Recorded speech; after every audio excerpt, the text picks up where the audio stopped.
మీ అందరికీ ప్రైజ్లాడండి. బాగున్నారు కదా?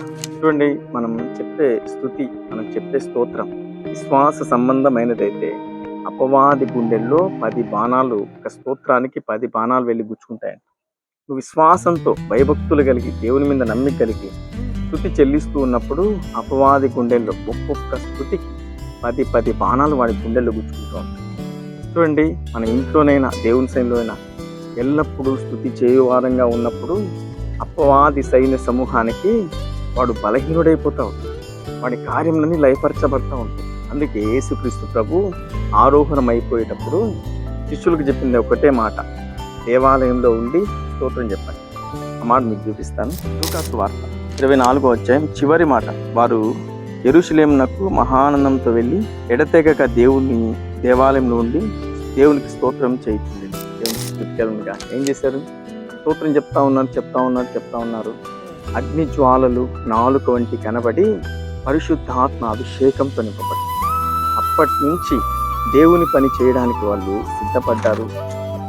శక్తివంతమైన కార్యములు వీరి ద్వారా ఎందుకు జరుగుతున్నాయి? స్తోత్రం. నీ ఇంట్లో నువ్వు స్తోత్రం చెప్తున్నప్పుడు, దేవుని సమయంలో అందరితో కలిసి నువ్వు ఆరాధిస్తున్నప్పుడు, కలిసి స్తోత్రం చేస్తూ చెప్తున్నప్పుడు నీ మీద అద్భుతమైన దేవుని ఆత్మతో నింపబడతావు, దేవుని శక్తితో నింపబడతావు. నీ మాట అపవాది గుండెల్లో కత్తుల్లాంటి బాణలాంటి వానికి వాడు ఓడిపోతూ ఉంటాడు, బలహీనుడైపోతూ ఉంటాడు. వాడి కార్యములన్నీ రద్దుపరచబడతా ఉంటాయి.